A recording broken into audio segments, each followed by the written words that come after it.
ಸಾಯಿರಾಮ್. ಆತ್ಮೀಯ ವೀಕ್ಷಕ ಬಾಂಧವರಿಗೆಲ್ಲ ಇವತ್ತಿನ ಜೀವನಾಮೃತ ಕಾರ್ಯಕ್ರಮಕ್ಕೆ ಸ್ವಾಗತ ಸುಸ್ವಾಗತ. ವೀಕ್ಷಕರೇ, ಕಳೆದ 12 ಎಪಿಸೋಡ್ಸ್ ಸಂಚಿಕೆಗಳಲ್ಲಿ ಕ್ರೋಧಿನಾಮ ಸಂವತ್ಸರ, ಈಗ ನಾವು ಅನುಭವಿಸ್ತಾ ಇರೋದು ಕ್ರೋಧಿನಾಮ ಸಂವತ್ಸರ 38ನೇ ಸಂವತ್ಸರ. 60 ಸಂವತ್ಸರಗಳಲ್ಲಿ 38ನೇದು ಇದು ಕ್ರೋಧಿನಾಮ ಸಂವತ್ಸರ. ಇದ್ರ ಬಗ್ಗೆ ವರ್ಷ ಭವಿಷ್ಯ ಹೇಳಬೇಕು, ನೀವು ರಾಶಿ ಭವಿಷ್ಯ ಹೇಳಬೇಕು ಅಂತ ಕೆಲವು ಮಠಾಧಿಪತಿಗಳು ಮತ್ತು ಕೆಲವು ವೀಕ್ಷಕರು ನಮಗೆ ಕೇಳಿಕೊಂಡಾಗ ನನಗೂ ಅನ್ನಿಸ್ತು, ಯುಗಾದಿ ಹಬ್ಬದ ದಿವಸ ನಾನು ಭಾಳ ಚಿಕ್ಕದಾಗಿ ಚೊಕ್ಕಟವಾಗಿ ಚುಟುಕವಾಗಿ ರಾಶಿ ಭವಿಷ್ಯ ಮತ್ತು ವರ್ಷ ಭವಿಷ್ಯ ಹೇಳಿಬಿಟ್ಟೆ. ಸಂಕ್ಷಿಪ್ತವಾಗಿ ಹೇಳಲಿಲ್ಲ, ಸಂಪೂರ್ಣವಾಗಿ ಹೇಳಲಿಲ್ಲ ಅನ್ನೋದನ್ನೊಂದು ಇತ್ತು. ನಮ್ಮ ವೀಕ್ಷಕರ ಕೋರಿಕೆ ಮೇರೆಗೆ ನನಗೆ ಈ ಎಪಿಸೋಡ್ಸ್ ಮಾಡಲಿಕ್ಕೆ ಒಂದು ಅನುಕೂಲ ಆಯಿತು. ಈ ರಾಶಿಗಳ ಬಗ್ಗೆ ಮಾತಾಡೋ ಒಂದು ಪ್ರಯಾಣದಲ್ಲಿ ಕಳೆದ 11 ರಾಶಿಯ ಬಗ್ಗೆ ಮತ್ತು ಕ್ರೋಧಿನಾಮ ಸಂವತ್ಸರ ಬಗ್ಗೆ ಕೇಳಿದಾಗ 12 ಎಪಿಸೋಡ್ ಆಯಿತು. ನನಗನ್ಸುತ್ತೆ ಈ ಕ್ರೋಧಿನಾಮ ಬಹಳ ವಿಶೇಷವಾದದ್ದು, ಬಹಳ ಕೆಟ್ಟ ಸಂವತ್ಸರ ಅಂತ ನನ್ನ ಅಭಿಪ್ರಾಯ. ಎಲ್ಲ ಕಡೆ ಅಗ್ನಿ ಭಯ, ಕಳ್ಳತನ, ಕೊಲೆಗಳು, ಭಾಳಷ್ಟು ಅನ್ಯಾಯಗಳು ಈ ವರ್ಷ ನಡೆದೋಗ್ಬಿಡುತ್ತೆ. ಎಷ್ಟೋ ಜನಕ್ಕೆ ದುರ್ಮರಣಗಳಿವೆ. ಆ ಥರದಲ್ಲಿ ಈ ವರ್ಷ ನಡೆಯೋದ್ರಿಂದ, ಯಾಕಂದರೆ ಕುಜ ರಾಜ, ಮಂಗಳ ರಾಜ, ಶನಿ ಆಯುಷ್ಕಾರಕ, ಶನಿ ಆಯುಷ್ಕಾರಕ ಅಂಥವನು ಈ ವರ್ಷಕ್ಕೆ ಮಂತ್ರಿ. ಇಡೀ ಜಗತ್ತಿಗೆ ಶನಿ ಮಂತ್ರಿ, ಇಡೀ ಜಗತ್ತಿಗೆ ಕುಜ ರಾಜ. ಇವರಿಬ್ಬರ ದಬ್ಬಾಳಿಕೆ, ಆಡಳಿತಕ್ಕೆ, ಅವರ ದರ್ಬಾರ್ನಲ್ಲಿ ಹೇಗೆ ನಡೆಯುತ್ತೆ ಅನ್ನೋದೇ ಸಂವತ್ಸರದ ಫಲ. ಕೊನೆಯದಾಗಿ ನಾನಿವತ್ತು 12ನೇ ರಾಶಿದು ಮೀನರಾಶಿಗೆ ವರ್ಷ ಭವಿಷ್ಯವನ್ನು ತಿಳಿಸೋಕ್ಕೆ ಪ್ರಯತ್ನ ಪಡ್ತೀನಿ. ಇದುವರೆಗೂ 11 ರಾಶಿಗಳಿಗೆ ಮೇಷ, ವೃಷಭ, ಮಿಥುನ, ಕರ್ಕ, ಸಿಂಹ, ಕನ್ಯಾ, ತುಲಾ, ವೃಶ್ಚಿಕ, ಧನುರ್, ಮಕರ, ಕುಂಭ ಇದಿಷ್ಟಕ್ಕೂ ಕೂಡ ತಿಳಿಸಿದೆ. ಕೊನೆಯ ರಾಶಿ ಮೀನರಾಶಿ. ಮೀನರಾಶಿಗೆ ಪ್ರಾರಂಭ ಶನಿ ಇದ್ದಾರೆ. ಮೀನರಾಶಿಗೆ 2.5 ವರ್ಷ ಶನಿ ಕುಂಭದಲ್ಲಿದ್ದಾರೆ. 2025 ಮಾರ್ಚ್ 28ನೇ ತಾರೀಕು ಶನಿ ಭಗವಾನರು ಕುಂಭ ರಾಶಿಯಿಂದ ಮೀನರಾಶಿಗೆ ಹೋಗಿ ಕೂತ್ಕೊಂಡ್ಬಿಡ್ತಾರೆ 2.5 ವರ್ಷ.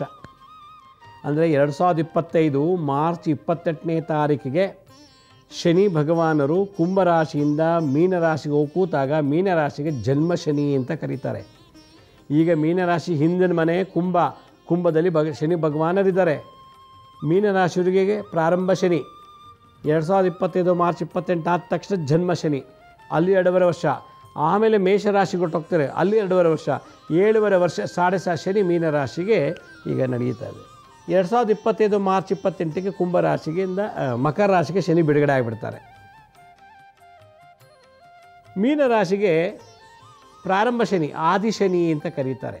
ಹಾಗೂ ಗುರು ಸಂಚಾರ, ಯುಗಾದಿ ಹಬ್ಬದ ಫಲಶ್ರುತಿ, ನಕ್ಷತ್ರ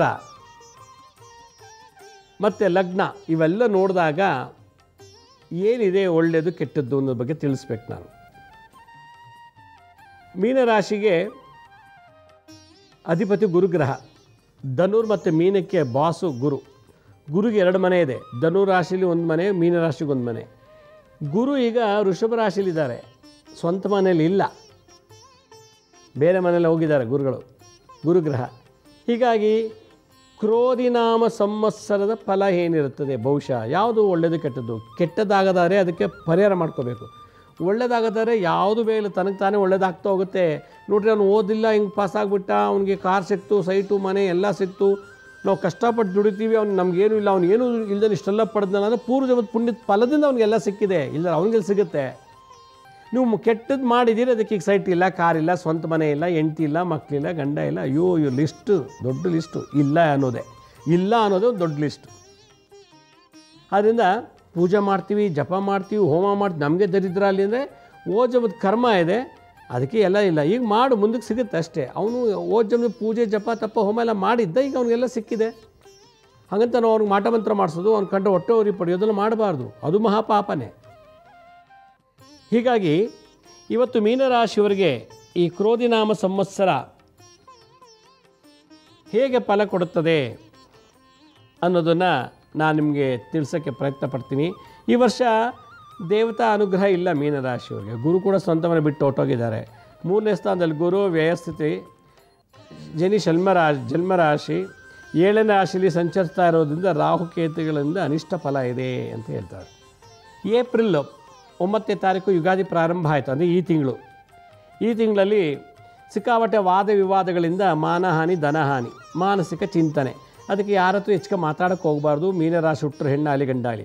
ನಾನು ಹೇಳ್ತಾ ಇರೋದು ಬಾಲ್ಯಾವಸ್ಥೆಯಲ್ಲಿರೋ ಮಕ್ಕಳು, ಯೌವನಾವಸ್ಥೆಯಲ್ಲಿರತಕ್ಕಂಥ ಯುವಕ ಯುವತಿಯರು, ಮದುವೆಗೆ ಬಂದಿರುವಂಥ ಯುವಕ ಯುವತಿಯರು, ಮದುವೆ ಆಗಿರೋ ಯುವಕ ಯುವತಿಯರು, ಮದುವೆ ಆಗ ಮಕ್ಕಳು ಪಡೆದಂಥ ಹೆಂಗಸು ಗಂಡಸು, ವೃದ್ಧರು, ವಯೋವೃದ್ಧರು, ಅವ್ರಿಗೆಲ್ರಿಗೂ ಗಮನಕ್ಕೆ ತೊಗೊಂಡು ಇದು ನಾನು ಹೇಳ್ತಾ ಇದ್ದೆ. ಅದರಿಂದ ಇದು ಎಲ್ರಿಗೂ ಅಪ್ಲೈ ಆಗುತ್ತೆ.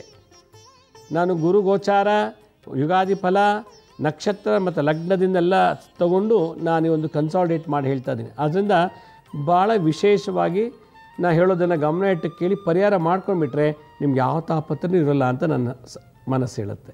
ಅನ್ಯಾಯವಾಗಿ, ವಿರುದ್ಧವಾಗಿ, ಕಟುವಾಗಿ, ಕಠೋರವಾಗಿ ಮಾತುಕತೆ ಆಡೋದ್ರಿಂದ ಸಿಕ್ಕಾಪಟ್ಟೆ ನಿಮಗೆ ದ್ವೇಷ. ಮೊದಲೇ ಕ್ರೋಧಿ ನಾಮ ಸಂವತ್ಸರ, ದ್ವೇಷ ಸೃಷ್ಟಿ ಮಾಡೋ ಸಂವತ್ಸರ. ಕ್ರೋಧಿ ಅಂದರೆ ದ್ವೇಷ. ಈ ಥರ ನೀವು ಕೆಟ್ಟ ಮಾತಾಡಿ ವಾದ ವಿವಾದ ಮಾಡಿ ಎಲ್ಲ ತಗೊಂಡಾಗ ಶತ್ರು ಜಾಸ್ತಿ ಆಗ್ತಾರೆ, ಮತ್ತು ಚಿಂತೆ ಜಾಸ್ತಿ ಆಗ್ತದೆ. ಸ್ಥಾನಮಾನಕ್ಕೆ ಧಕ್ಕೆ, ಸಿಕ್ಕಾಪಟ್ಟೆ ಪ್ರಾಬ್ಲಮ್ ಸಿಕ್ಕಾಕೊಂಡ್ಬಿಡ್ತೀರ. ಏಪ್ರಿಲ್ ಮತ್ತು ಕಣ್ಣಿನ ದೋಷ ಶುರುವಾಗುತ್ತೆ. ಈಗ ಏಪ್ರಿಲ್ನಲ್ಲಿ ಕಣ್ಣಿಗೇನೋ ಚುಚ್ಕೋಬೋದು, ಕಣ್ಣಿಗೇನೋ ತೊಂದರೆ ಆಗ್ಬೋದು. ಈ ಥರದಲ್ಲಿ ಕಣ್ಣಿನ ದೋಷ ಬಾಧೆ ಪಡಬೇಕಾಗಿ ಬರುತ್ತೆ. ಪಿತ್ತ ಉಷ್ಣಕ್ಕೆ ಸಂಬಂಧಪಟ್ಟಂಥ ದೇಹದಲ್ಲಿ ಆರೋಗ್ಯ ಕೆಟ್ಟೋಗುತ್ತೆ. ಏನೇ ಕೆಲಸ ಮಾಡೋದು ಸಕ್ಸಸ್ ಆಗೋದಿಲ್ಲ. ಹೀಗಾಗಿ ಮೀನರಾಶಿಯವರು ಭಾಳಷ್ಟು ಕೇರ್ಫುಲ್ಲಾಗಿ ಮಾತಾಡುವಾಗ ಚಿಂತನೆ ಮಾಡಿ ಮಾತಾಡಿ. ಯಾರನ್ನೂ ಮಾತಾಡಿ ಶತ್ರುಗಳನ್ನು ಸೃಷ್ಟಿ ಮಾಡ್ಕೊಬೇಡಿ. ವಾದ ವಿವಾದ ಮಾಡಿ ಶತ್ರುಗಳನ್ನು ಸೃಷ್ಟಿ ಮಾಡ್ಕೊಳ್ಬಾರ್ದು ಅನ್ನೋ ನನ್ನ ಅಭಿಪ್ರಾಯ. ಪಿತ್ತ ಉಷ್ಣ ಜಾಸ್ತಿ ಆಗಿ ಅದಕ್ಕೆ ಆಗಾಗ ಎಳ್ನೀರು ಕುಡಿತಾರಿ, ಹಾಗಲಕಾಯಿ ತಿನ್ನಿ, ನುಗ್ಗೆಕಾಯಿ ತಿನ್ನಿ, ನುಗ್ಗೆಕಾಯಿ ಸಾಂಬಾರು, ನುಗ್ಗೆಕಾಯಿ ಪಲ್ಯ ಇದೆಲ್ಲ ಮಾಡಿಸ್ಕೊಳ್ತಾರೆ. ಮೀನರಾಶಿಗೆ ಶಾಂತಿ ಆಗ್ತಾ ಹೋಗುತ್ತೆ. ಅನಾರೋಗ್ಯ ಕಾಡ್ತದೆ, ಅದಕ್ಕೆ ತಕ್ಕಂತೆ ನೀವು ಡಾಕ್ಟ್ರು, ವೈದ್ಯರ ಹತ್ರ ಭೇಟಿ ಮಾಡಿ ಔಷಧಿ ಮೆಡಿಸಿನ್ಸನ್ನು ತೊಗೊಳ್ಳೋದು ಭಾಳ ಒಳ್ಳೆಯದು. ಇದು ಏಪ್ರಿಲ್ ಮಾಸದಲ್ಲಿ ಆಗುವಂಥದ್ದು. ಮೇ ಮಂತಲ್ಲಿ ಏನಾಗ್ಬೋದು ಮೀನರಾಶಿ ಹುಟ್ಟಿದಂಥವ್ರಿಗೆ? ಕೆಲಸ ಕಾರ್ಯಗಳು ಸ್ವಲ್ಪ ಅಡೆತಡೆಗಳಿರ್ತದೆ, ಶತ್ರುಗಳ ಕಾಟ. ಯಾಕಂದರೆ ನೀವು ಏಪ್ರಿಲಲ್ಲಿ ಮಾತುಕತೆ ಆಡಿ ಕೆಟ್ಟಾಗಿ ಬೈದು, ಕೆಟ್ಟಾಗಿ ಮಾತಾಡಿ, ಇನ್ನೊಬ್ಬರು ನೋಯಿಸಿ ಎಲ್ಲ ಮಾಡೋದ್ರಿಂದ ಅವ್ರಿಗೆ ಈ ಮೇ ಮಂತ್ ನಿಮಗೆ ಶತ್ರುಗಳಾಗಿ ಕಾಣ್ತಾರೆ. ಶತ್ರುಗಳ ಕಾಟ. ಸರ್ಕಾರಿ ಅಥವಾ ಗೌರ್ಮೆಂಟ್ ಕೆಲಸಗಳಲ್ಲಿ ಕೆಲವು ಸಮಸ್ಯೆಗಳು ಉದ್ಭವ ಆಗಿಬಿಡ್ತದೆ. ಆರ್ಥಿಕವಾಗಿ ದುಡ್ಡು ಕಳ್ಕೊತೀರಾ, ಲಂಚ ಕೊಟ್ಟು ಅಥವಾ ಏನೋ ಮಾಡಿ ಕಳ್ಕೊತೀರಾ. ಇದಲ್ಲದೆ ಮಾನಸಿಕ ಚಿಂತನೆ, ಆಗಾಗ ದೇಹದಲ್ಲಿ ಆಯಾಸ, ಸುಸ್ತು, ಸಂಕಟ, ಮತ್ತು ಕ್ಷಣಕ್ಕೂ ಒಂದು ರೀತಿ ಬೀಳೋಂಗಾಗೋದು, ಮುಚ್ಚಿ ಹೋಗೋಂಗಾಗೋದು, ಈ ಸ್ಥಿತಿ ಬರ್ತದೆ ಮೀನರಾಶಿ ಹುಟ್ಟಿದಂಥ ಮೇ ಮಾಸದಲ್ಲಿ. ಜೂನಲ್ಲಿ ಏನಾಗುತ್ತೆ ಅಂದರೆ, ಯಾರ್ಯಾರು ಉದ್ಯೋಗದಲ್ಲಿರೋ, ಗೌರ್ಮೆಂಟ್ ಜಾಬ್ ಇರ್ಬೋದು, ಪ್ರೈವೇಟ್ ಕಂಪ್ನಿ ಇರ್ಬೋದು, ಪಬ್ಲಿಕ್ ಸೆಕ್ಟರ್ ಇರ್ಬೋದು, ಗೌರ್ಮೆಂಟ್ ಆಫ್ ಇಂಡಿಯಾ ಇರ್ಬೋದು, ಈ ಥರದಲ್ಲಿ ಕೆಲಸ ಮಾಡೋದು ಸ್ವಲ್ಪ ನೆಮ್ಮದಿ ಇರುತ್ತೆ ಈ ಜೂನಲ್ಲಿ. ಮತ್ತು ಹಣಕಾಸು ವಹಿವಾಟುಗಳು ಸ್ವಲ್ಪ ಅಷ್ಟೇನು ತುಂಬ ಖರ್ಚಿರೋದಿಲ್ಲ. ಮನೆ ಬದಲಾವಣೆ ಆಗೋ ಸಾಧ್ಯತೆ ಉಂಟು. ಈ ಮನೆ ಇಲ್ಲ ಅಂತ ಬೇರೆ ಮನೆಗೆ ಹೋಗ್ಬೋದು, ಅಥವಾ ಹೊಸ ಮನೆ ಕಟ್ಟಾದ ಮೇಲೆ ಹಳೆ ಮನೆ ಬಿಟ್ಟು ಹೋಗ್ಬೋದು. ಭಾಳ ಜನಕ್ಕೆ ಒಳ್ಳೆ ಲಾಭ ತರುವಂಥ ಇದು. ಹೊಸ ಮನೆಗೆ ಹೋಗೋದು ಅಥವಾ ಹೊಸ ಜಾಗಕ್ಕೆ ಹೋಗೋದು, ಟ್ರಾನ್ಸ್ಫರ್ ಆಗೋದು, ಈ ಥರದ್ದೆಲ್ಲ ಇದೆ. ಅಥವಾ ಪ್ರಮೋಷನ್ ಆಗೋಷ್ಟು ಇದೆ. ಈ ಪ್ರೇಮಿಗಳಿರ್ತಾರಲ್ಲ, ಲವ್ ಮಾಡೋ ಹುಡುಗರು ಹುಡುಗಿರು, ಅಂಥವ್ರಿಗೆ ಈ ಸ್ವಲ್ಪ ಇಂಪ್ರೂವ್ಮೆಂಟ್ ಕಾಣುತ್ತೆ ಇವರಿಗೆ. ಅಂದರೆ ಗ್ಯಾಪ್ ಇರ್ತದಲ್ಲ, ಲವ್ ಮಾಡೋ ಹುಡುಗ ಎಲ್ಲೋ ಒಂದು ದೂರ 6 ತಿಂಗಳು ಒಂದು ವರ್ಷ ಹೊಟ್ಟೋಗಿರ್ತಾನೆ, ಅಥವಾ ಲವ್ ಮಾಡೋ ಹುಡುಗಿ ಎಲ್ಲೋ ಹೊಟ್ಟೋಗಿರ್ತಾಳೆ. ಸಡನ್ನಾಗಿ ಇದ್ದಕ್ಕಿದ್ದಕ್ಕೆ ಫೋನ್ ಮಾಡೋ, ಇನ್ನೆಲ್ಲ ಭೇಟಿ ಆಗೋ, ಸಡನ್ನಾಗಿ ವಾಟ್ಸಪ್ ಮೆಸೇಜ್ ಮಾಡೋ, ಅಥವಾ ಇನ್ನೊಂದು ಇಮೇಲ್ ಮಾಡೋ, ಪಟ್ಟಂಥ ಕನೆಕ್ಟ್ ಆಗುತ್ತೆ. ಸ್ವಲ್ಪ ಮನಸ್ಸಿಗೆ ಹಿತ ಅಂತ ಅನಿಸುತ್ತೆ ಲವರ್ಸ್ಗಳಿಗೆ. ವಿದ್ಯಾರ್ಥಿಗಳು ತುಂಬ ಪ್ರಗತಿ ಪಡ್ತಾರೆ, ಓದಿದ್ದೆಲ್ಲ ನೆನಪಿರುತ್ತೆ. ಮತ್ತು ಹೋಮ್ವರ್ಕ್ ಮಾಡೋದಾದರೆ ಸಣ್ಣ ಮಕ್ಕಳಲ್ಲಿ, ಕಾಲೇಜ್ಗೆ ಹೋಗೋರಿಗೆ ತುಂಬ ಅನುಕೂಲ ಆಗುತ್ತೆ. ಎಕ್ಸಾಮ್ ಬರೆಯೋರಿಗೆಲ್ಲ ಭಾಳ ಅನುಕೂಲ ಆಗುತ್ತೆ ಈ ಜೂನ್ನಲ್ಲಿ. ಜುಲೈನಲ್ಲಿ ಏನು ಆಗ್ಬೋದು ಮೀನರಾಶಿಯವರಿಗೆ? ಜುಲೈನಲ್ಲಿ ಕೂಡ ಧನವೃದ್ಧಿ, ಮತ್ತು ಈ ಕಬ್ಬಣ, ಕಲ್ಲು ಮಣ್ಣು, ಜಲ್ಲಿ, ಸಿಮೆಂಟ್ ಇಂಥ ವ್ಯಾಪಾರ ಮಾಡೋರಿಗೆ ಬಹಳ ಲಾಭ ಇರ್ತದೆ. ಹಲವಾರು ಜನಗಳಿಂದ ನಿಮಗೆ ಸಹಾಯ ಆಗುತ್ತೆ. ಎಲ್ಲೋ ಒಂದು ಕಡೆ ತಂದೆ ಮಗನಿಂದ ದುಃಖ. ಅಪ್ಪನೂ ಅಳ್ತಾನೆ, ಮಗನೂ ಅಳ್ತಾನೆ. ಅಪ್ಪ ಸಾರಿ ಅಂತಾನೆ, ಮಗನೇ ಸಾರಿ ಅಂತಾನೆ, ಬಟ್ ಯಾಕೆ ಏನೂ ತೊಂದರೆ ಇರಲ್ಲ. ಅದರಿಂದ ತಂದೆ ಮಗನ ವ್ಯಸನ, ದುಃಖ, ವ್ಯಾಕುಲತೆ, ಖಿನ್ನತೆ. ಆಮೇಲೆ ಸೋದರತೆಯಿಂದ ಅವಮಾನ. ಹೆಣ್ಣಾಲಿ ಗಂಡಾಲಿ, ಮೀನರಾಶಿ ಹೆಣ್ಣಾಲಿ ಗಂಡಾಲಿ, ಅತ್ತೆಯಿಂದ ಅತ್ತೆ ಸೊಸೆಯರಿಂದ ಹಲವಾರು ಕಂಪ್ಲೇಂಟ್ಗಳು ಜಾಸ್ತಿ ಆಗುತ್ತೆ ಜುಲೈ ತಿಂಗಳಲ್ಲಿ. ಮಾವ ಅಳಿಯನಿಗೆ ದ್ವೇಷ ಸೃಷ್ಟಿಯಾಗತ್ತೆ ಅಂತ ಹೇಳುತ್ತೆ ಜುಲೈನಲ್ಲಿ. ಇದು ಜುಲೈ ಮಾಸದಲ್ಲಿ, ಇದು ಒಂದು ತಿಂಗಳು ಇವೆಲ್ಲ ನಡೀತಾ ಇರ್ತದೆ. ಆಗಸ್ಟ್ ಕಾಲಿಡ್ತೀವಿ ನಾವು. 2024 ಆಗಸ್ಟಲ್ಲಿ ಕೆಲವು ಕಡೆ ನಿಮಗೆ ಇಂಟ್ರ್ಯೂಗೆ ಅಟೆಂಡ್ ಆಗಿರ್ತಾರೆ, ಏಪ್ರಿಲ್ ಮೇ ಜೂನಲ್ಲಿ ಸಡನ್ನಾಗಿ ಇಂಟ್ರ್ಯೂ ಪಾಸ್ ಆಯಿತು, ಕೆಲಸ ಡ್ಯೂಟಿ ಆಗಿಂತ ಬರ್ತದೆ. ಉದ್ಯೋಗದಲ್ಲಿ ಪ್ರಗತಿ, ಲಾಭ, ಪ್ರಮೋಷನ್ ಸಿಗ್ಬೋದು.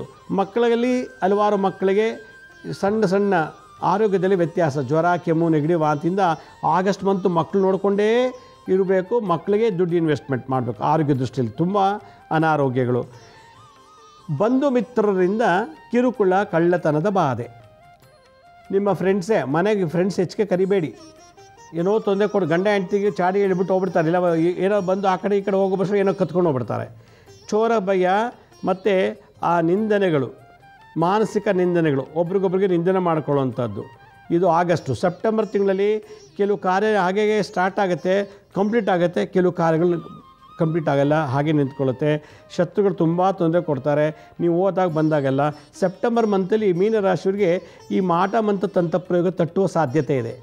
ಮಾಟ ಮಂತ್ರ ತಂತ್ರ ಬಾಧೆಗಳು ತಟ್ಟುವ ಅಂದರೆ ತಾಕುವ, ಆ ವೈಬ್ರೇಷನ್ಸ್ ಟಚ್ ಆಗೋ ಸಾಧ್ಯತೆ ಉಂಟು. ಅಕ್ಟೋಬರ್ ತಿಂಗಳಲ್ಲಿ ಮಕ್ಕಳಿಂದ ತಂದೆ ತಾಯಿಗಳಿಗೆ, ಮೀನರಾಶಿ ತಂದೆಗೆ ಮಕ್ಕಳಿಂದ ತೊಂದರೆ, ಮೀನರಾಶಿ ತಾಯಿ ಇದ್ದರೆ ಮಕ್ಕಳಿಂದ ತೊಂದರೆ. ಮೀನರಾಶಿ ಗಂಡ ಹೆಂಡತಿರಿದ್ದರೆ ಇಬ್ಬರು ಮೀನರಾಶಿ ಒಂದೇ ಜಾತಿ ರಾಶಿ ಮದುವೆ ಆಗಿದ್ದರೆ ಕಚ್ಚಾಟ, ಕೂಗಾಟ, ಡೈವರ್ಸ್ಗೆ ಪ್ರಾರಂಭ, ಡೈವರ್ಸ್ ನೋಟಿಸ್ ಇಶ್ಯೂ ಆಗ್ಬೋದು. ಮತ್ತು ಮೀನರಾಶಿ ಅಕ್ಟೋಬರಲ್ಲಿ ಅನಾರೋಗ್ಯ. ನವಂಬರ್ ತಿಂಗಳಿಗೆ ಕಾಲಿಟ್ಟಾಗ ನಾನು ಯಾಕೆ ಸೋಲ್ಬೇಕು, ನೀನು ಯಾಕೆ ಸೋಲ್ಬೇಕು, ಸ್ವಾಭಿಮಾನದಿಂದ ಅವಮಾನ, ನಿಂದನೆ. ನಿಮ್ಮ ಅಪ್ಪನ ಮನೆ ನೀ ಏನು ತಂದಿದ್ಯೆ, ನಿಮ್ಮಪ್ಪ ಏನು ಕೊಟ್ರಿ, ಹೀಗೆ ನಮ್ಮ ಅಪ್ಪನ ವಿಷಯ ಮಾತಾಡಬೇಡ, ನೀನು ನಮ್ಮ ಅಪ್ಪನ ಮೇಲೆ ಮಾತಾಡಬೇಡ. ಸ್ವಾಭಿಮಾನ, ಜೋಬಲ್ಲಿ 5 ರೂಪಾಯಿಲೊಂದು 50 ರೂಪಾಯಿ ಇದೆ ಅಂತ ಮೆರೆಯೋದು, ಒಂದು ಕೆಲಸನೂ ಆ ದೊಡ್ಡ ಕೆಲಸದಲ್ಲಿ ಇರ್ತವೆ. ಈ ಸ್ವಾಭಿಮಾನವೇ ನಿಮಗೆ ಶತ್ರುವಾಗಿ ಶತ್ರುಗಳನ್ನು ಸೃಷ್ಟಿ ಮಾಡಿ ನೋವು, ದುಃಖ, ಖಿನ್ನತೆ ಅಂದರೆ ಡಿಪ್ರೆಷನ್ ಅಂತ ಹೇಳ್ತಾರೆ, ಅಲ್ಲಿಗೆ ಹೋಗೋ ಚಾನ್ಸಸ್ ಉಂಟು. ಮತ್ತು ಪದೇ ಪದೇ ಮಕ್ಕಳಿಂದ ಗೊಂದಲ, ಸಮಸ್ಯೆಗಳು ನವಂಬರ್ ತಿಂಗಳಲ್ಲಿ ಮೀನರಾಶಿ ತಂದೆ ಆಗಿದ್ದರೆ, ಮೀನರಾಶಿ ತಾಯಿಯಾಗಿದೆ. ಇಬ್ಬರು ಗಂಡ ಹೆಂಡತಿರು ಮೀನರಾಶಿ ಆಗಿದ್ದು ಮಕ್ಕಳಿದ್ದರೆ ಅವ್ರು ತೊಂದರೆ ಆಗುತ್ತೆ. ಡಿಸೆಂಬರಲ್ಲಿ ಏನಾಗ್ಬೋದು, 2024 ಡಿಸೆಂಬರ್ನಲ್ಲಿ ನೀವು ಮಾಡೋ ಎಲ್ಲ ವ್ಯಾಪಾರ, ವ್ಯವಹಾರ, ಉದ್ಯೋಗ, ಶಿಕ್ಷಣ ಕ್ಷೇತ್ರ, ಎಜುಕೇಷನ್ ಡಿಪಾರ್ಟ್ಮೆಂಟು, ರಾಜಕೀಯ ಕ್ಷೇತ್ರ, Kalakshetra, acting, drama, dance, music, ಮತ್ತು ನಿಮ್ಮ ಉದ್ಯೋಗದಲ್ಲಿ, ವ್ಯವಹಾರದಲ್ಲಿ ಸ್ವಲ್ಪ ಶತ್ರುಗಳಿಂದ ಧನಹಾನಿ ಮತ್ತು ಕೋರ್ಟು, ಪೊಲೀಸ್ ಸ್ಟೇಷನ್ಗೆ ಹೋಗೋ ಯೋಗ ಇದೆ. ಇದೊಂದು ಯೋಗ. ಆಮೇಲೆ ಸಿಕ್ಕಾಬಟ್ಟೆ ನಾನು ಯಾಕೆ ಬದುಕಿರಬೇಕು, ಇಷ್ಟೆಲ್ಲ ಮಾಡಿ ನನಗೇನು ಲಾಭ, ಇದು ನಾನು ಕೆಟ್ಟಿದ್ದೇ ಮಾಡಿಲ್ಲ, ನಾನು ಒಳ್ಳೇದು ಮಾಡಿದ್ದೀನಿ, ನನಗೆ ಯಾಕೆ ಈ ಥರ ಹಿಂಸೆ, ನನಗೆ ಯಾಕೆ ಈ ಥರ ಶಿಕ್ಷೆ, ನನಗೆ ಯಾಕೆ ಈ ಅವಮಾನ ಅನ್ನೋದು ತಲೆಗೆ ಕೂತ್ಬಿಟ್ಟು ಮಾನಸಿಕವಾಗಿ ಕಂಪ್ಲೀಟಾಗಿ ಡಿಸೆಂಬರ್ ಜನವರಿ ತುಂಬ ತೊಂದರೆ ಪಡಬೇಕಾಗಿ ಬರುತ್ತೆ. ಇದರಿಂದ ಉದ್ಯೋಗ ಕಳ್ಕೊಳ್ಳೋದು ಉಂಟು, ವ್ಯಾಪಾರ ವ್ಯವಹಾರ ಎಲ್ಲ ಬಂದ್ ಮಾಡಿಬಿಟ್ಟು ಮನೆ ಕೂತ್ಕೊಳ್ಳೋದು ಉಂಟು. ಮಂಕು ಬಡ್ದಂಗೆ ಮಂಕುತನ, ಮಂದಬುದ್ಧಿ ಈ ಥರದಲ್ಲಿ ಆಗುತ್ತೆ ಜನವರಿ 2025ರಲ್ಲಿ. ಫೆಬ್ರವರಿನಲ್ಲಿ ಹೆಂಗೋ ದೇವಸ್ಥಾನಕ್ಕೆ ಹೋಗೋ ಅಥವಾ ಏನೋ ಒಂದು ಪರಿಹಾರ ಮಾಡಿ ಶಾಂತಿ ಹೋಮ ಗೀಮ ಮಾಡಿದ್ಮೇಲೆ ಕಾರ್ಯಸಿದ್ಧಿ ಆಗುತ್ತೆ. ಬಂಧುಗಳೆಲ್ಲ ನಾನು ಸಹಾಯ ಮಾಡ್ತೀನಪ್ಪ, ಎದುಕೋಬೇಡ, ಧೈರ್ಯವಾಗಿರೋ, ತಗೋ ಏನು ಬೇಕು ಹೇಳು ಅಂತೇಳಿ ಬಂಧುಗಳು ಸಹಾಯ ಮಾಡ್ಲಿಕ್ಕೆ ಬರ್ತಾರೆ.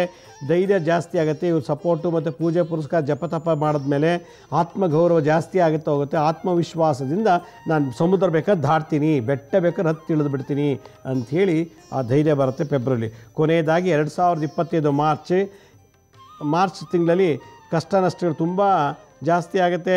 ನೀವೇನೇ ಕಾರ್ಯಗಳು ಮಾಡೋದು ಕೂಡ ಅಡೆತಡೆಗಳಿರ್ತದೆ. ಬಂಧುಗಳಿಂದ ದೂರ ಆಗ್ತೀರಾ. ಅನಾರೋಗ್ಯ, ಉದ್ಯೋಗ ಕ್ಷೇತ್ರದಲ್ಲಿ ತುಂಬ ನಷ್ಟ, ವ್ಯಾಪಾರ ವ್ಯವಹಾರದಲ್ಲಿ ಧನ ನಷ್ಟ, ಅಪಘಾತ ಭಯ ಇದೆ ಮತ್ತು ದೈಹಿಕವಾಗಿ ತುಂಬ ಕುದ್ದೋಗ್ತೀರಾ. ಇದು ವರ್ಷದ ಕೊನೆ, ಕೋರಿನಾಮ ಸಂವತ್ಸರ ವರ್ಷದ ಕೊನೆ. ಆದ್ದರಿಂದ ನೀವು ಈ ವಿಚಾರದಲ್ಲಿ ಭಾಳ ಎಚ್ಚರಿಕೆಯಿಂದ ಇರಬೇಕು. ವರ್ಷದ ಕೊನೆಯಲ್ಲಿ ಮುಂದಿನ ವರ್ಷ ವಿಶ್ವಾವಸು ಅಂಥೇಳಿ 2025ಕ್ಕೆ ವಿಶ್ವಾವಸು ಅನ್ನೋ ಸಂವತ್ಸರ ಪ್ರಾರಂಭ ಆಗುತ್ತೆ. 39ನೇ ವರ್ಷ, 60 ಸಂವತ್ಸರ 39. ಹೀಗಾಗಿ ಈ ಒಂದು ಶುಭಾಶುಭಗಳಿಂದ ಮುಕ್ತಿ ಪಡಿಬೇಕು, ಪಾರಾಗಬೇಕು ಅನ್ನೋದಾದರೆ ಭಾಳ ಸಿಂಪಲ್. ಬಂಡವಾಳನೇ ಇಲ್ಲ, ಹೆಚ್ಚಿಗೆ ಸಮಯ ಇಲ್ಲ. ನೀವೇ ಜ್ಯೋತಿಷ್ರು, ನೀವೇ ವಾಸ್ತು ಕನ್ಸಲ್ಟೆಂಟ್ಸು, ನಿಮ್ಮ ಕರ್ಮಕ್ಕೆ ನೀವೇ ಹೊಣೆ, ನಿಮ್ಮ ಕರ್ಮಕ್ಕೆ ನೀವೇ ಪರಿಹಾರ ಮಾಡ್ಕೋಬೇಕು, ಬೇರೆಯವ್ರ ಹತ್ರ ಮಾಡಿಸೋದಲ್ಲ ದುಡ್ಡು ಕೊಟ್ಟು. ಮೀನರಾಶಿ ಗುರು ತನ್ನ ಸ್ವಕ್ಷೇತ್ರ ಬಿಟ್ಟು ವೃಷಭ ರಾಶಿಯಲ್ಲಿ ಸಂಚಾರ ಮಾಡ್ತಿದ್ದಾರೆ. ಸ್ವಂತ ಮನೆ ಬಿಟ್ಟು ಬೇರೆ ಮನೆಗೆ ಹೋಗಿದ್ದಾಗ ಆ ಮನೆ ಬಲ ಇರೋದಿಲ್ಲ ಯಾವಾಗಲೂ. ಹಾಗೆ ಉತ್ತರ ದಿಕ್ಕಿಗೆ ಮುಖ ಮಾಡಿಕೊಂಡು ನಾನು ಹೇಳುವಂಥ ಮಂತ್ರನ ದಿನನಿತ್ಯ ಬೆಳಗ್ಗೆ ಮಧ್ಯಾಹ್ನ ಸಂಜೆ ಒಂದು 10 ನಿಮಿಷ ಖಾಲಿ ಹೊಟ್ಟೆಲಿ, ಬೆಳಗ್ಗೆ ತಿಂಡಿ ತಿನ್ನೋಕ್ಕೆ ಮುಂಚೆ, ಮಧ್ಯಾಹ್ನ ಊಟ ಮಾಡೋಕ್ಕೆ ಮುಂಚೆ, ಮತ್ತು ರಾತ್ರಿ ಮಲಗೋ ಊಟ ಮಾಡೋಕ್ಕೆ ಮುಂಚೆ ಒಂದು 10 ನಿಮಿಷ ನಿಮಗೋಸ್ಕರ ಜನ್ಮದ ಕರ್ಮಗಳೆಲ್ಲ ಸುಟ್ಟು ಭಸ್ಮ ಆಗಬೇಕು ಅಂದರೆ 3 ಮಾತ್ರೆ ತಗೋಬೇಕು. ಏನು 3 ಮಾತ್ರೆ ಬೆಳಗ್ಗೆ ಮಧ್ಯಾಹ್ನ ರಾತ್ರಿ. ಏನದು? ಓಂ ತ್ರಿಮುಖ ಗಣಪತಯೇ ನಮಃ. ಉತ್ತರಕ್ಕೆ ಮುಖ ಮಾಡಿಕೊಂಡು ಓಂ ತ್ರಿಮುಖ ಗಣಪತಯೇ ನಮಃ 3 ಮುಖ ಒಳ್ಳೆ ಗಣಪತಿ ಮಂತ್ರ ಹೇಳಬೇಕು ಈ ಮೀನರಾಶಿಯವರು ವರ್ಷ ಪೂರ್ತಿ. ಓಂ ತ್ರಿಮುಖ ಗಣಪತಯೇ ನಮಃ, ಓಂ ತ್ರಿಮುಖ ಗಣಪತಯೇ ನಮಃ, ಓಂ ತ್ರಿಮುಖ ಗಣಪತಯೇ ನಮಃ. 10 ನಿಮಿಷ. 10 ನಿಮಿಷದಲ್ಲಿ 54 108 ಆಗಿಬಿಡ್ತದೆ. ಜಪ ಮಾಡ್ತಾ ಇದ್ದಷ್ಟು ಕೌಂಟ್ ಮಾಡಬೇಡಿ. ಒಂದು 10 ನಿಮಿಷ ಕೂತ್ಕೊಂಡು 108 ಆಗಿಬಿಡ್ತದೆ. ಕೌಂಟ್ ಮಾಡೋಕ್ಕೋದ್ರೆ ಮನಸ್ಸೆಲ್ಲ ಕೌಂಟ್ ಮೇಲೆ ಇರ್ತದೆ. ಕಣ್ಮುಚ್ಕೊಂಡು ಆನಂದ ನಗ್ನಗ್ತಾ ಓಂ ತ್ರಿಮುಖ ಗಣಪತಯೇ ನಮಃ ಜಪ ಮಾಡ್ತಾಯಿದ್ರೆ ಈ ಕ್ರೋಧಿನಾಮ ಸಂವತ್ಸರಕ್ಕೆ ತ್ರಿಮುಖ ಗಣಪತಿ ಬೆನ್ನಿಂದ ನಿಂತು 3 ತಲೆ ಇರೋರು, ಇಚ್ಛಾಶಕ್ತಿ, ಕ್ರಿಯಾಶಕ್ತಿ, ಜ್ಞಾನ, ಸತ್ವ ರಜೋತ್ತಮ ಗುಣವುಳ್ಳ 3 ತಲೆಗಳು, 3 ಮುಖಗಳು ಇರುವಂಥ ಗಣಪತಿ ತ್ರಿಮುಖ ಗಣಪತಿ ಅಂತ. 108 ಗಣಪತಿ, ಇದು ಒಂದು ಗಣಪತಿ. ಈ ಗಣಪತಿಯನ್ನು ಧ್ಯಾನ ಮಾಡಬೇಕು ಉತ್ತರಕ್ಕೆ ಮುಖ ಮಾಡಿಕೊಂಡು. ತಂತ್ರ ಏನು? ಬಿಳಿ ಎಕ್ಕದ ಗಿಡಕ್ಕೆ ಒಂದು ಚೊಂಬು ನೀರು ಹಾಕ್ಬಿಟ್ಟು ನಿಮಗೆ ಸಾಧ್ಯವಾದಷ್ಟು ಪ್ರದಕ್ಷಿಣೆ ಮಾಡ್ತಾ ಇರಬೇಕು. ಚೊಂಬಲ್ಲಿ ನೀರು, ಇದು ಜಲರಾಶಿ, ಮೀನರಾಶಿ ಜಲ. ಆದ್ದರಿಂದ ಒಂದು ಚೊಂಬು ನೀರನ್ನ ತೊಗೊಂಡೋಗಿ ಆ ಬುಡಕ್ಕೆ ನೀರು ಹಾಕ್ಬಿಟ್ಟು ಆ ಬಿಳಿ ಎಕ್ಕದ ಗಿಡ ಶ್ವೇತಾರ್ಕ ಗಣಪತಿ ಅಲ್ಲಿ ತ್ರಿಮುಖ 3 ತಲೆ ಇರುತ್ತೋ ಬೇರು ಒಳಗಿರ್ತದಂತೆ ಬಿಳಿ ಎಕ್ಕದ ಗಿಡದಲ್ಲಿ. ಆ ಗಣಪತಿಗೆ ಪ್ರದಕ್ಷಿಣೆ ಮಾಡಿ ಪ್ರಾರ್ಥನೆ ಮಾಡ್ತಿದ್ರೆ ಎಲ್ಲ ಥರ ದೋಷಗಳು ನಿವಾರಣೆ ಆಗುತ್ತಂತೆ ಮೀನರಾಶಿಯವರು. ಇನ್ನೊಂದು ತಂತ್ರ, ಅಂಗವಿಕಲರಿಗೆ, ಕುರುಡರಿಗೆ, ಅನಾಥರಿಗೆ, ವೃದ್ಧರಿಗೆ, ಭಿಕ್ಷುಕರಿಗೆ, ರಸ್ತೆಯಲ್ಲಿರುವಂಥವ್ರಿಗೆ, ಅವ್ರಿಗೆಲ್ರಿಗೂ ಕೂಡ ಒಂದು ಅರ್ಧ ಲೀಟ್ರ್ ನೀರು ಬಾಟ್ಲ್ ಕೊಡಿ, 1 ಲೀಟ್ರ್ ಬಾಟ್ಲ್ ನೀರು ಕೊಡಿ, 1 ಲೀಟ್ರ್ ವಾಟ್ರ್ ಕುಡಿಯೋ ನೀರು. ಮೀನುಗಳಿಗೆ, ನದಿಲಿರೋ ಮೀನುಗಳಿಗೆ ಕಡಲೆಪುರಿ ಹಾಕಬೇಕು. ಮಂಡಕ್ಕಿ ಅಂತ ನೋಡಿ, ನಮ್ಮ ಕಡೆ ಎಲ್ಲ ಕಡಲೆಪುರಿ ಅಂತಾರೆ, ಉತ್ತರ ಕಡೆ ಮಂಡಕ್ಕಿ ಅಂತಾರೆ.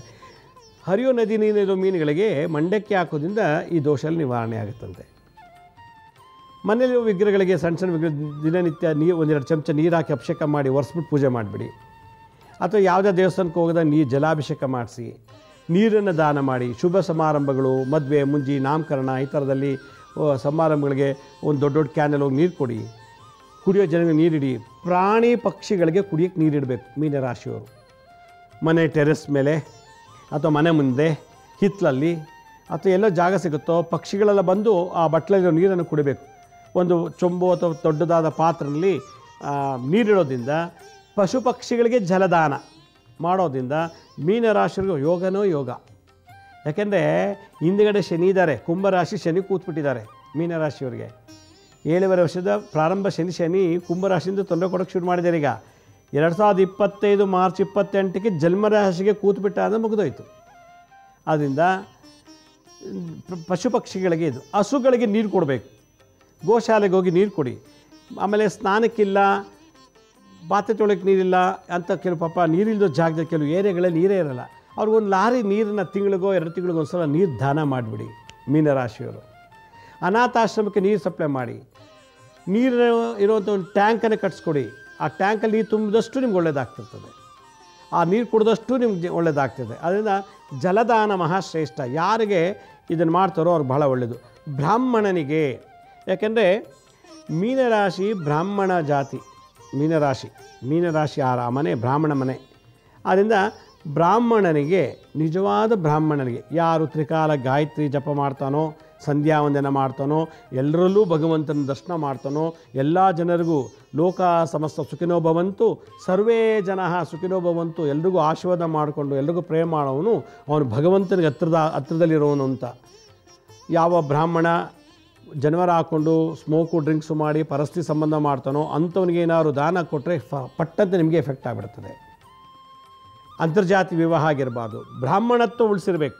ಬ್ರಹ್ಮತ್ವವನ್ನು ಕಾಪಾಡಿರೋ ಅಂಥವನಿಗೆ ನೀವು ಒಂದು ಕುಂಭ ಮಡಕೆನಲ್ಲಿ ಅಥವಾ ಒಂದು ಯಾವುದೋ ಒಂದು ಪಾತ್ರೆಯಲ್ಲಿ ನೀರು ತುಂಬಿ ಅದಕ್ಕೊಂದು ತುಳಸಿ ದಳ ಇಟ್ಟು ಪಚ್ಚಕರ್ಪೂರ ಅಂತ ಬರುತ್ತೆ ಒಂಚೂರು ಅದು ಮಿಕ್ಸ್ ಮಾಡಿಬಿಟ್ಟು ಆ ಬ್ರಾಹ್ಮಣನಿಗೆ ಜಲಕುಂಭವನ್ನು ದಾನ ಮಾಡೋದ್ರಿಂದ ಸಮಸ್ತ ದೋಷವೂ ನಿವಾರಣೆ ಆಗುತ್ತೆ.